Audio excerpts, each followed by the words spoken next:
Eu vejo esse grupo aqui um retrato da preocupação das pessoas com a salvação dos seus amigos e familiares.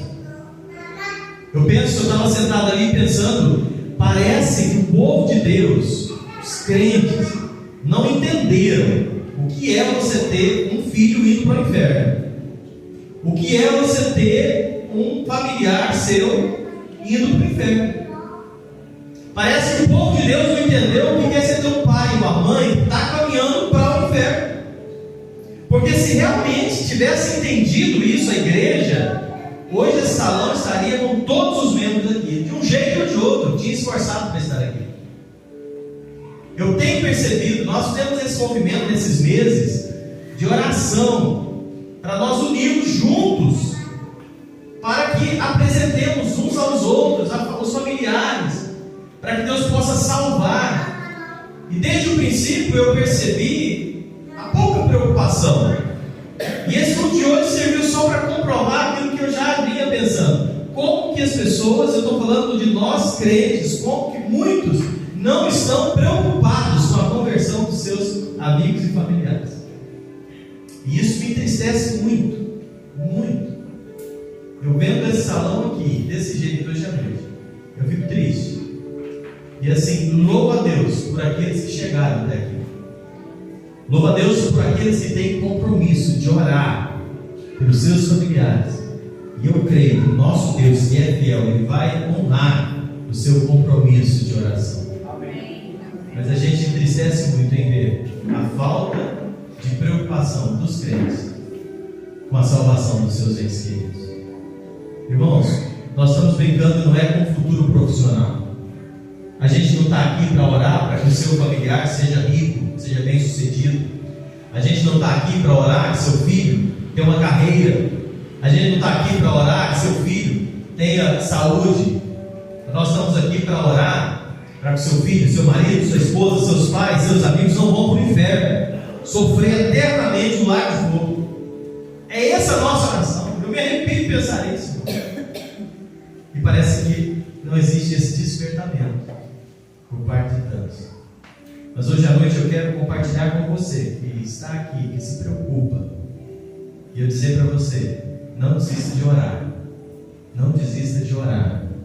O nosso Deus é um Deus que ouve a nossa oração. Não desista. Será que nós temos tido esse compromisso? Será que ainda estamos orando? Hoje a gente vai encerrar esse momento nosso aqui, em que oramos aos domingos dessa forma. Mas você pode manter o seu compromisso de oração com seus familiares. O versículo base do nosso estudo, da nossa campanha, foi Romanos 10 e 1. E nós vamos ver aqui iniciando. Romanos 10 e 1. Aonde o apóstolo Paulo ele está dizendo assim: irmãos, o desejo do meu coração e a minha súplica a Deus em favor deles é para que eles sejam salvos. Meu desejo é que eles sejam salvos. A minha oração é que eles sejam salvos. Irmãos, essa precisa ser a nossa oração. Esse precisa ser o desejo do nosso coração. Orar para que sejam salvos, orar pelos perdidos. Isso custa o que custar. Orar pelos perdidos. Existiram homens no passado que foram instrumentos das mãos de Deus e tinham um compromisso de orar. Existia um grande reformador escocês chamado John Knox. Ele certa vez ele orou assim: dá-me a Escócia ou eu morro. Ele era um pregador e ele morava na Escócia. Ele falou: Senhor, me dá a Escócia, eu quero ver a Escócia reavivada, salva, e não vou morrer. Você sabe o que é isso? Um clamor a Deus.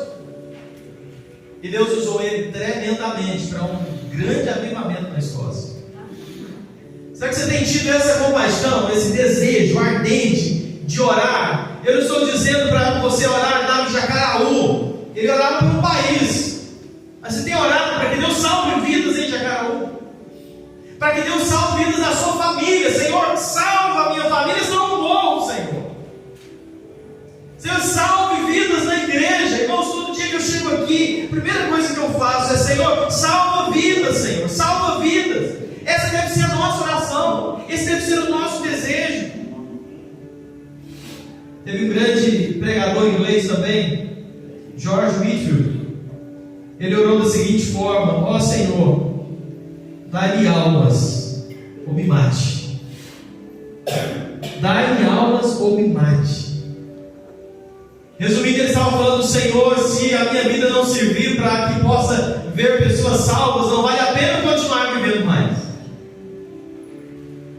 Aí, irmãos, quantas pessoas têm levado as suas vidas focadas apenas em suas coisas do dia a dia, seus interesses, suas preocupações. Senhor, abre uma porta de emprego, Senhor, me dá saúde, Senhor, abre a profissão do meu filho, Senhor, faça isso. Não tem nenhum problema se orar sobre isso, mas a sua oração principal, maior, deve ser que eles sejam salvos. Que eles sejam salvos. Irmãos, Deus usou esses homens que tinham esse clamor nos seus corações como poderosas ferramentas para alcançar outras pessoas. E eles tinham um claro entendimento do papel deles quanto crentes aqui neste mundo. Eles entendiam que o assunto é morte e vida, é céu ou inferno, a gravidade, a profundidade dessa expressão. O próprio Senhor Jesus, quando estava ali na cruz, prestes a morrer, ele clamou assim. Você conhece aquelas palavras, Lucas 22, 23 e 34. Jesus dizia: Pai, o que Jesus falou? Perdoa-lhes, eles não sabem o que fazem. Pai, perdoa esse povo, tem misericórdia. Sabe, não existe impossível para Deus. Dentro desses nomes aqui, certamente tem pessoas que qualquer um que olhar pode parecer impossível, pode parecer que não vai ser salvo nunca.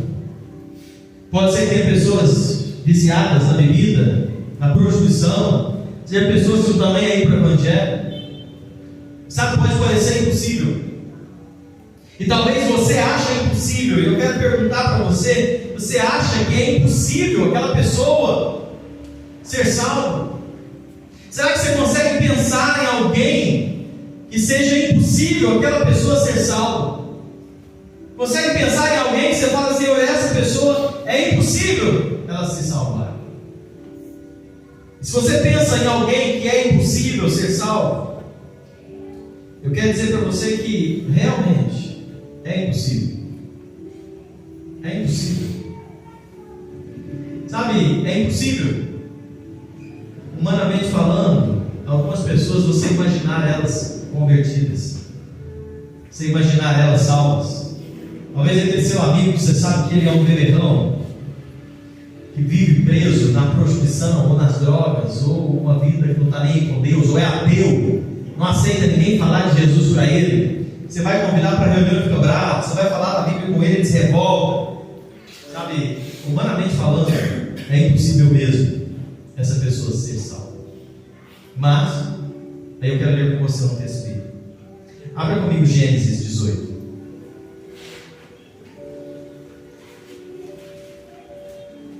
É impossível? É impossível. Você sabe, a Bíblia diz assim, Gênesis 18, verso 10.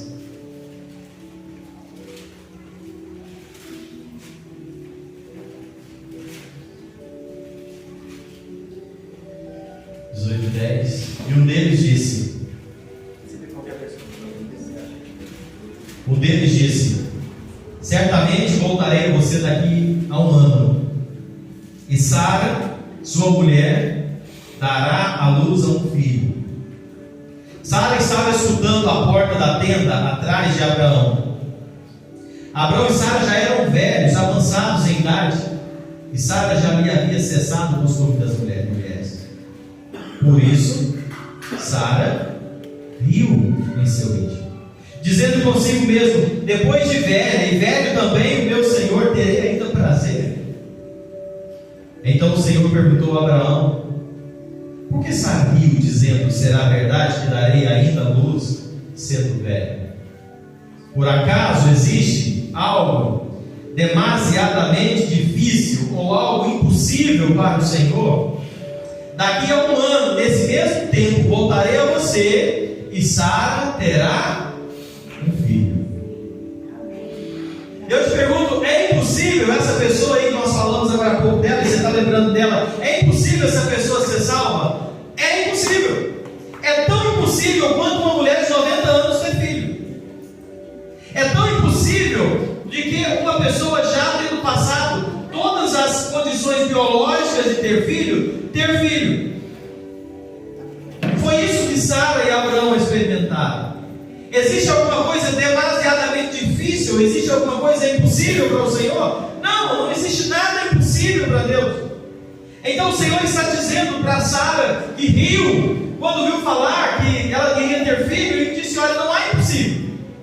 E talvez você está rindo quando você pensa: mas fulano não dá, olha, ali é um caso perdido, então ali ninguém conserta, não tem jeito. Rindo porque acha que não dá. Mas é um riso de incredulidade, é um riso que acha que não dá, não é para aquela pessoa ser convertida. Mas eu quero hoje à noite fortalecer a sua fé, o seu ânimo, e dizer que para Deus não há caso impossível. Para Deus não há ninguém que esteja tão perdido que não possa ser salvo.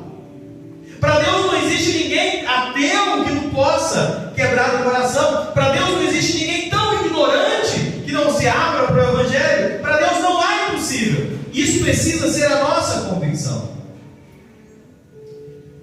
Conversão, nascimento, novo nascimento, santificação, é possível para o homem sozinho, mas para Deus não há impossível. Eu quero que você hoje coloque no seu coração isso em relação àquilo que você tem orado, pedido para salvação. Eu quero que você coloque no seu coração, na hora da sua oração, você diga: há alguma coisa difícil demais para o Senhor? Não há. Coloca isso no seu coração. Não há nada difícil demais para Deus. Então toda vez que você pensar que é difícil, que não tem jeito, lembra: não há impossível para Deus. Entenda isso. Não há nada que Deus não possa fazer. Eu posso fazer uma ilustração aqui. Imagine o Josenildo. Vou pegar ele hoje. Quantos anos convertido? 2009? Então tem 13 anos, mais ou menos. Imagine o Zenildo há 15 anos atrás. Alguém visse ele e falasse: esse cara vai ser um crente animado, não vai faltar nenhum culto. Vai ser um crente que vai entregar a palavra, vai ser um diácono da igreja. Se alguém olhasse para o Zenildo há 15 anos atrás e falasse isso, qualquer pessoa olhava e falasse assim: isso é impossível.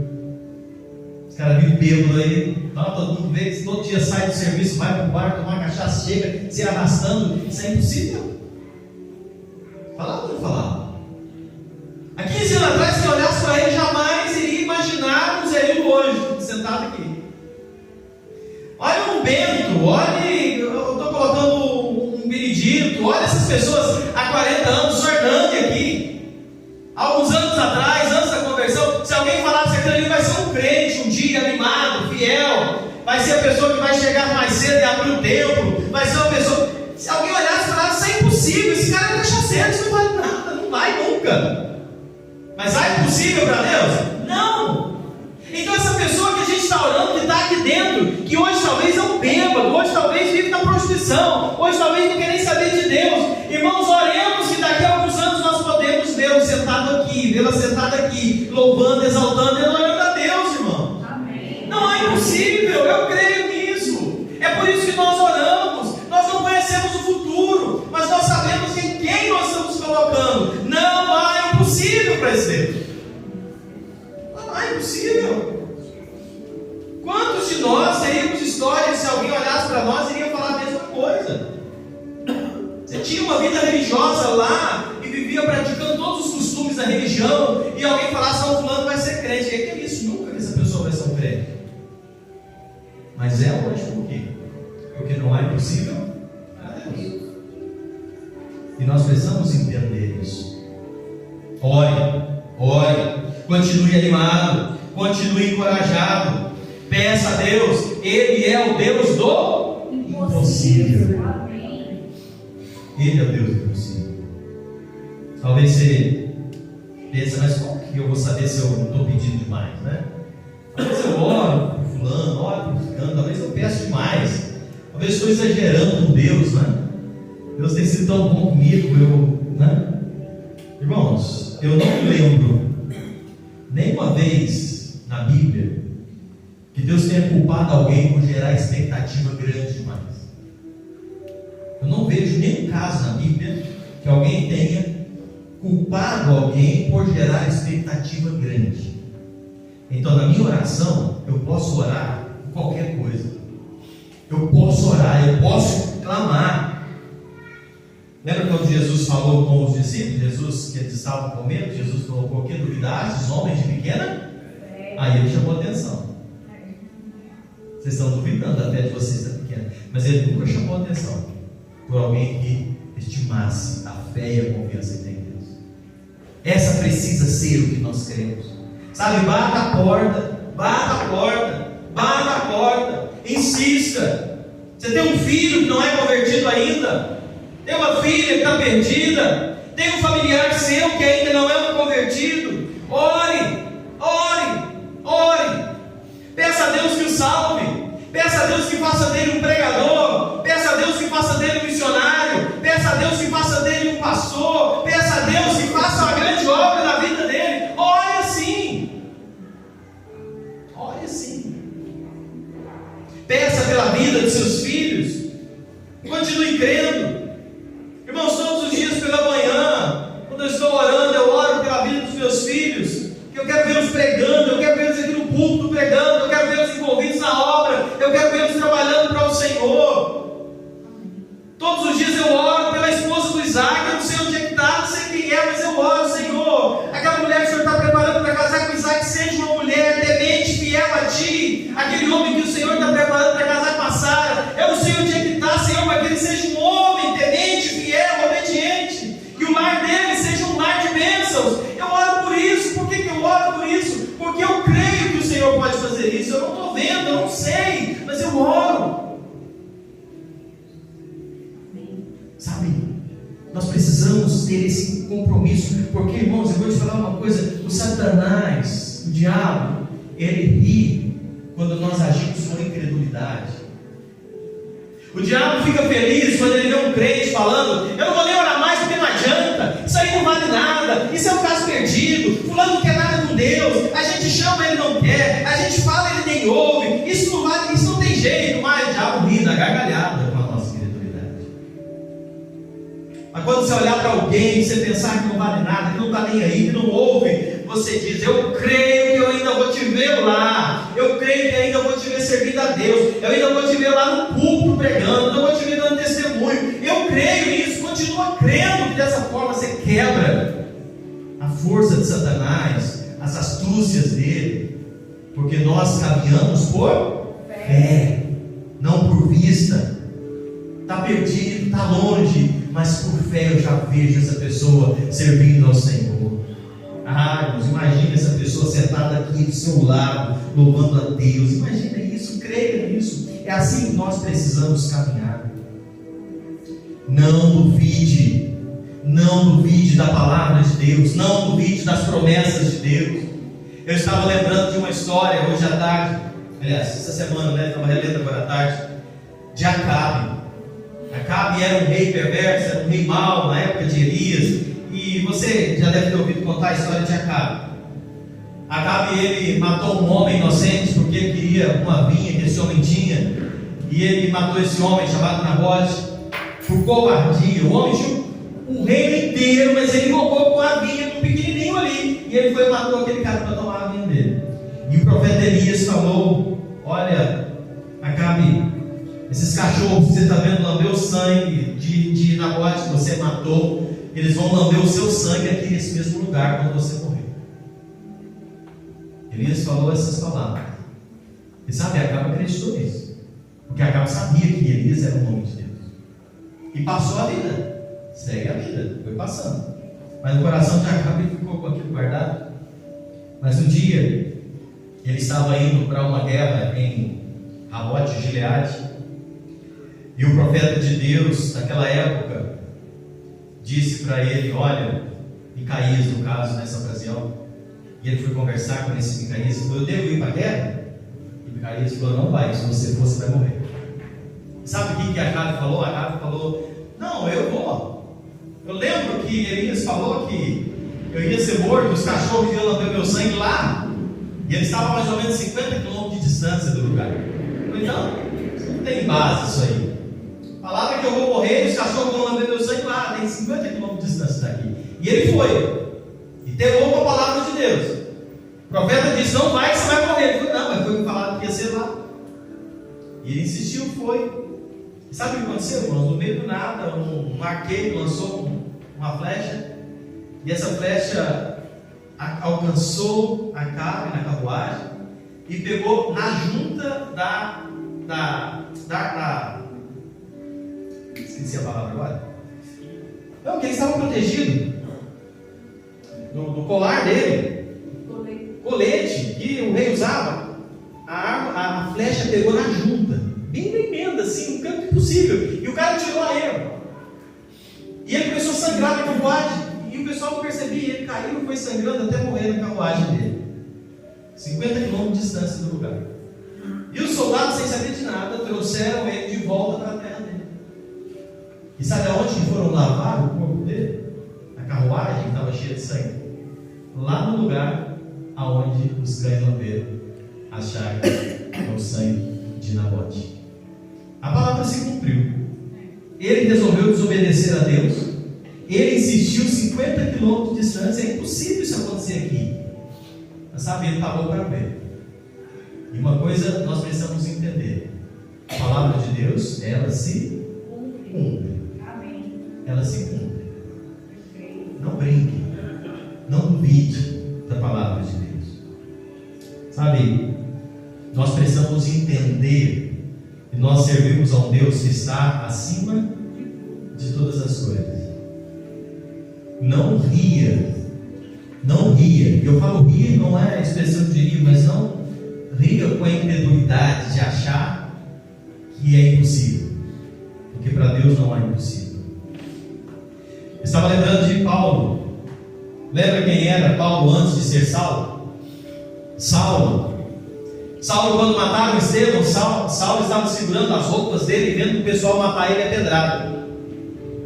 E eu imagino aquele jovem Saulo segurando ali, e aqueles sorrisos e vendas matarem Estevão a pedrada. Saulo saía prendendo crente, arrastando, levando presos os cristãos daquela época. E se alguém chegasse e falasse para ele assim: olha, está vendo esse homem aí? Ele vai ser o maior pregador de todos os tempos. Está vendo esse homem aí matando crente, arrastando? Ele vai ser um homem que Deus vai usar para escrever a maior parte do Novo Testamento. Alguém olharia e falaria: o quê? Você está louco? Um cara mal desse? Isso não tem jeito, isso é um caso impossível. Ai, irmãos, talvez você olhe para a sua família hoje, e se alguém disser para você que a sua família vai ser um lar de bênçãos, você vai ver toda a sua casa salva, você vai ver as coisas mudadas, você vai ver aquele seu filho que está perdido salvo, você vai ver aquela sua filha, o seu marido, a sua esposa, você vai ver os seus pais salvos ainda. Não diga que é impossível, não diga que eles estão longe demais, mas creia. Se você está sentado aqui hoje à noite, um homem ou uma mulher já salvo, é porque o mesmo que aconteceu com você pode alcançá-los também. Pode alcançar aqueles que estão longe. Deus muda pessoas. Deus livra pessoas. Como livrou muitos aqui das bebidas, livrou muitos aqui de uma vida de prostituição, livrou uma vida de incredulidade, trouxe para cá hoje servindo a Deus. Amém. Ele ainda faz. E é por isso que nós oramos que sejam salvos. E é por isso que nós não perdemos tempo quando oramos, quando nós apresentamos esses nomes diante do Senhor. Você não perde tempo. Não é impossível para Deus. Para mim, a minha salvação era impossível. Para você, a sua salvação era impossível. Mas para Deus, não é impossível. Sabe, ore, coloque diante de Deus. Sabe, você tem uma recompensa recompensa muito grande de orar pelas pessoas. A gente tem estudado aqui esses dias e pensado na escola bíblica, a minha oração, a minha confiança vai gerar em mim esperança, vai gerar em mim força para continuar caminhando. Foi mencionado aqui a irmã Luzia, orou a vida inteira por aquele filho, sofrendo, dava trabalho, e ela orava. Sabe o que isso fez com ela? Isso deu motivação, isso deu ânimo, deu coragem para ela continuar orando, e ela foi até o fim orando. Ela não perdeu tempo com isso. E assim nós precisamos insistir. Continua orando, continua colocando diante de Deus. O problema é que às vezes nós vemos milagres de Deus e achamos que algumas outras coisas são impossíveis para Deus. Sabe, não há impossível para Deus.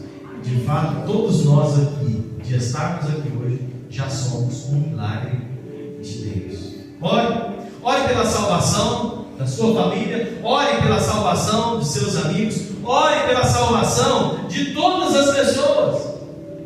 A gente vai ler, Paulo escreve em Timóteo, 1 Timóteo, capítulo 2, versos 1 e 2.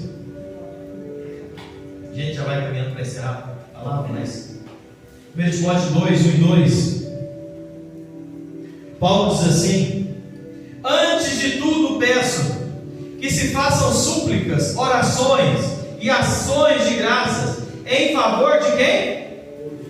Todos os homens, de todas as pessoas. Orem em favor dos reis, de todos que exercem autoridade, para que vivamos vida mansa, tranquila, com toda piedade e respeito. Ore por todos os homens. Ore por conversão em Jacaraú.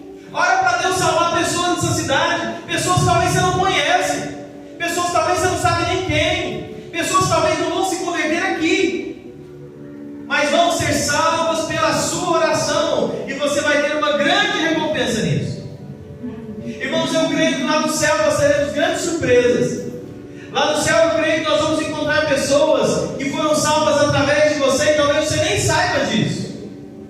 Talvez você nunca vai ficar sabendo disso, mas você foi um canal para aquela pessoa ser salva.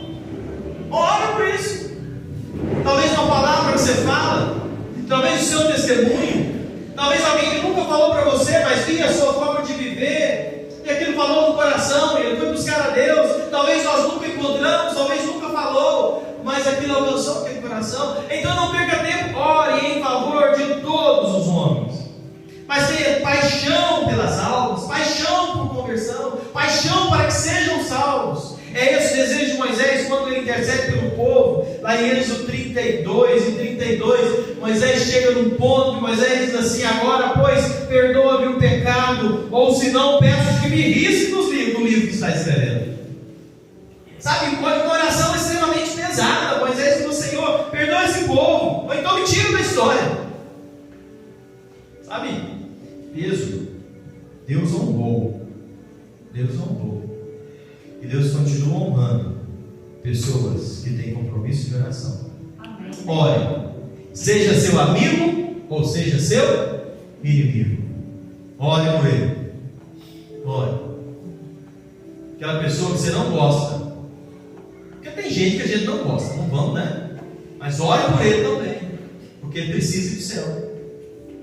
E é responsabilidade nossa orar por todos os homens. Nós precisamos orar. Seja uma pessoa que você considera boa, uma pessoa que você considera má, seja uma pessoa que você conhece ou não, ore, porque só há salvação em Cristo Jesus, e basta que essa pessoa se arrependa dos seus pecados para que seja salvo. Continua orando, continua persistindo, confie em Deus. Deus vai dar o resultado. Eu creio que nós vamos ver resultado desses nomes que estão aqui. Eu creio nisso. Quando vai ser? Não sei. Pode ser amanhã, pode ser domingo, pode ser, não sei, mas eu creio que nós vamos ver. Eu creio nisso. Caso contrário, nós nos saímos orando. É impossível para o homem ser salvo, mas para Deus não é impossível. Ora para Deus libertar. Ora para Deus tirar esse prazer que tem pelas coisas do mundo. ore, tem desejo que eles verdadeiramente sejam salvos. Marcos, vamos cantar aqui. Nós precisamos deixar crescer no nosso coração paixão por almas. Eu quero falar para você que veio aqui hoje à noite, você que tem tido compromisso de orar, continua orando. Você não perde tempo orando, mas não brinque com isso. E falar para aqueles que talvez não estão aqui e tenham brincado, levaram esse assunto de qualquer jeito. Talvez passe um dia sem orar por aquele seu amigo, seu familiar perdido. Talvez passe tempo sem lembrar dele. Não brinca com isso não. Nós estamos tratando de inferno, de sofrimento eterno. Leva isso a sério. Que sejam salvos. Ore mais por aqueles que você deseja ver salvos. Peça a Deus um novo coração para eles. Isso deve ser o nosso desejo. Quando você está agoniado com aquela pessoa que você sabe que não é salvo, e você vê aquela pessoa dando trabalho, pessoa te fazendo chorar, te passando raiva, ao invés de reclamar, ore para que seja salvo. Ore para que sejam salvos. Ao invés de você falar que a pessoa só dá trabalho, fale assim: eu creio que Deus vai te transformar. Eu creio que Deus vai te salvar. Aquela pessoa que te ignora toda vez que você fala de Cristo, não briga não, mas também não para de falar não. Ora, fala. A Bíblia fala: fale a tempo e fora de tempo. Fale quando dá certo, o jeito. Fala também quando não dá, mas fala e fora. Insista. Deixa Deus trabalhar. Deixa Deus trabalhar.